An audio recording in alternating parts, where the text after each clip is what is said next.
guys, for today's update of my pink lilies na matatamis kasi nilalanggam yan oh. Ayan, tingnan mo guys, ang super pretty. Pretty sila guys. Oh.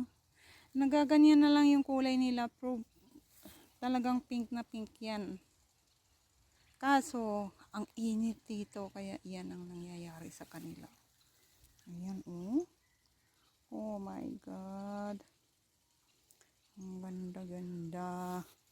Kaso nga lang, kasi summer nga. Ayun oh, summer nga. Bulaklak ng summer ito. Kaya ganyan na nangyayari sa kanila. Nasusunog. Ayan oh, susunog sila. Oh, yan. But pretty pa rin.